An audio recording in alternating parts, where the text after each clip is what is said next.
O Lord, may the words of my mouth and the meditations of each of our hearts be acceptable in your sight. For you truly are our Creator, Provider, Comforter, Healer, our strength, and our Redeemer. Amen.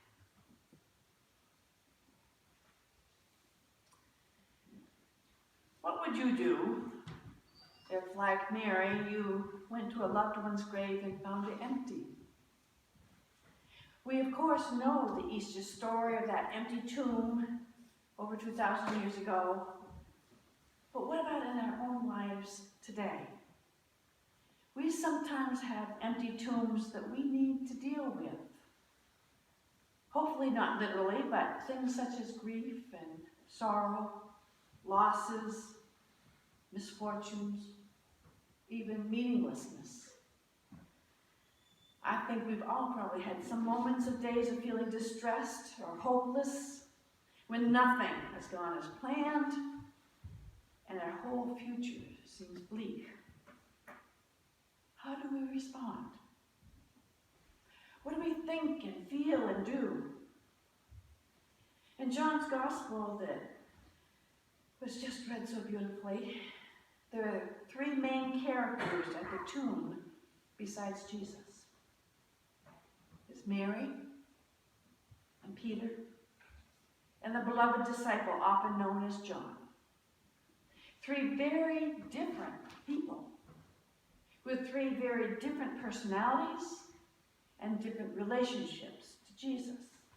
So it's not too surprising that they had three different responses to the empty tomb as well. Mary Magdalene was the first person to arrive at the tomb on Sunday morning. And Jewish women are expected to mourn and to tend for the body and visit the grave. So it's not surprising to find Mary there. She had a very special relationship with Jesus. Even though in Middle Eastern culture women were often valued very little, Jesus had a reputation for being kind to women. And Mary was especially grateful because he had not humiliated her or used her or framed her as so many other people had in her life. But Jesus showed graciousness and love and forgiveness to her, which changed her life around and she became a follower of Jesus. So when she came to visit the grave of her very dear friend, she was deeply distressed to find the body gone. She must have wondered if someone had stolen it or moved it. And she ran to help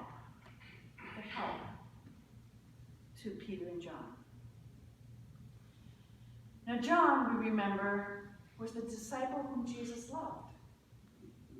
The one who sat next to Jesus at the Last Supper. The one male disciple that we know for sure did go to the cross and grieve with the women. And the one whom Jesus, from the cross, gave as a replacement son to his mother Mary. John ran faster than Peter, so he arrived at the tomb ahead of him, and he looked in, and he saw the linen grave cloths, but he didn't go in at first. But when he did go in, and he saw, he believed. He might not have fully understood, but his faith was renewed. Simon Peter, if you remember, was the impulsive, sometimes hot-headed one, whom Jesus called the rock upon which he would build his church. He was also the one who Thursday evening, remember, had declared undying loyalty, and then within hours, publicly denied Jesus 3 times. And as far as we know, he did not even go to the cross to be with Jesus as he died. Sunday morning, he did run to the empty tomb and went right in, true to his nature, checked it all out, and sure enough, there was no body. Just the linen cloths, neatly placed, suggesting the body probably wasn't stolen. Then I think, curiously, the two men just left and went back home. They had come at Mary's alarm, found out what she said was true, and then they left. It doesn't say if they were afraid or if they were confused. They may have begun to remember some of the words Jesus had said to them about rising on the third day, and they may have remembered that Jesus raised Lazarus from the dead. And probably John left because he knew Jesus was no longer there. So why stick around? And possibly Peter left, maybe because he was still feeling badly about abandoning Jesus. He may have been scared of what Jesus would do if they did meet. And maybe they both were afraid of those Romans finding them there. But in any event, they didn't stick around to see what would happen next. Mary, however, would not be consoled. Nor would she leave until she found out more. Perhaps as a reward for her persistence, she was visited by two angels who showed compassion on her and asked about her weeping. "They've taken away my Lord, and I don't know where they've laid him," she said. Full of anger, grief, pain, and confusion. Has the cave been robbed? Have some of the other disciples moved him without telling us women? Or did the Jews try to get back at Jesus' followers by removing the body?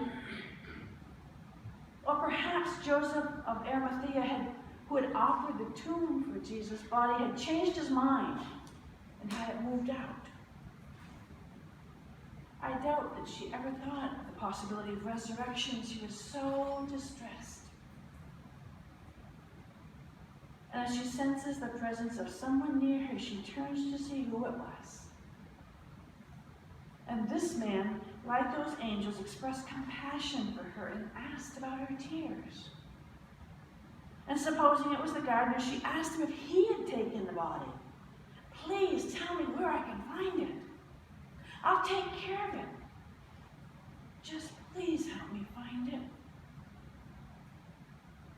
And then when Jesus, the Good Shepherd, called her by name, Mary immediately recognized him and called him Rabboni, teacher. It's a very personal, intimate conversation. If you remember, Jesus before his death had called himself the Good Shepherd and assured the disciples that he knew each of them by name and that his people would know his voice, just as the sheep know the voice of their shepherd. So Mary proves to be one of his sheep because she knows his voice. This is a true resurrection moment, a moment when Mary realizes that God is present to her in Jesus' resurrected form. And she knows that Jesus was not just a wonderful Rabboni teacher, not just a wonderful friend, but indeed the Christ. And unlike Peter and John, she does not leave, but rather tries to hug him, to cling to him, perhaps. But Jesus says, "No. You can't cling to me or to that old relationship that we've had. This is a new relationship, different than we've had before. And now I want you to go to my brothers, my people, my sheep, the ones who will understand, my disciples, who will know and believe and remember my words from our time together. Tell them I'm ascending to my Father and your Father, my God and your God." this was not, at this point, an announcement to the whole world. It wasn't to the Romans or the Jews or Herod or Pilate. That victory statement was for Jesus' brothers and sisters, the sheep who knew his voice. An amazing realization of victory over death and humiliation, darkness and fear was for God's people, first and foremost. God's steadfast love and grace is offered first to the sheep, and then, fortunately, later to the whole world, as you come to believe in Christ. 3 different people tuned that day, 3 different ways of responding to the news. All 3 were faithful in their own manner. Mary was the first to see the resurrected Jesus. We don't know why he didn't appear when all 3 of them were together, but we do know that later the resurrected Jesus did appear to the disciples and did have personal conversations with Peter and Thomas especially. And Jesus knew their concerns and needs and met them with compassion and forgiveness. Jesus Christ is also willing to meet you and me and have a personal conversation too.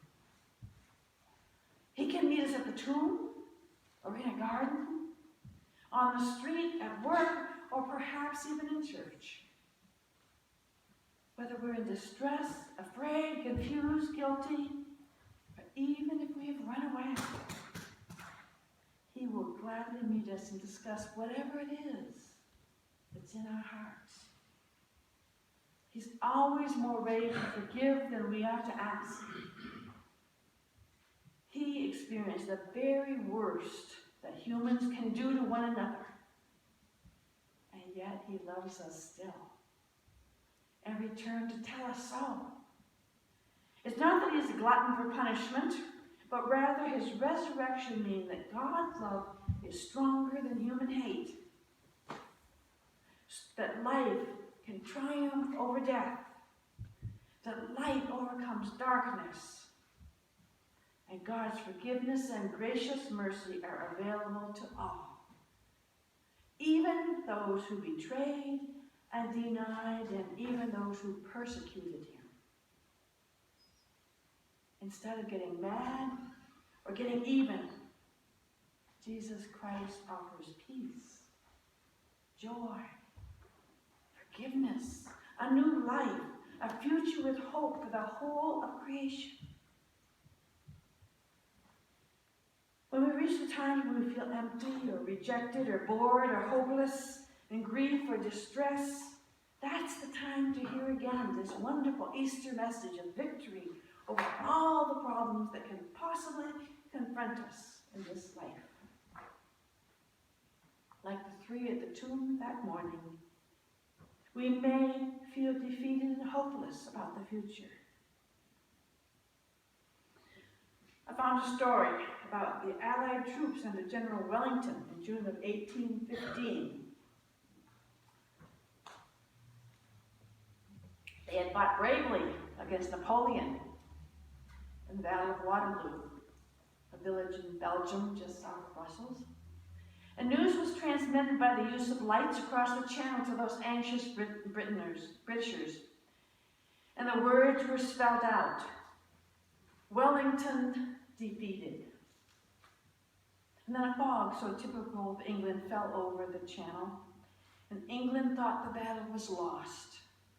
And the dreadful news was spread quickly, throwing the land into despair. But when the fog lifted, they could see the final word: Wellington defeated Napoleon. And the mood in Great Britain changed from one of tragedy to triumph. The whole country exploded in thunderous celebration as the news was relayed. Napoleon, their arch enemy, had been defeated. And that's our Easter message too.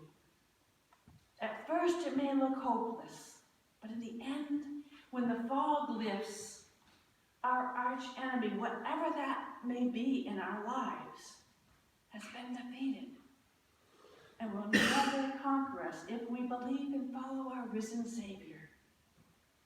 So may we, like Mary, have the persistence to stay at the tomb until that fog lifts and we hear the wonderful news of triumph over all forms of death and darkness. Praise God, for Christ is risen indeed. Let us sing together, Thine is the Glory, found in the red hymn, number 100.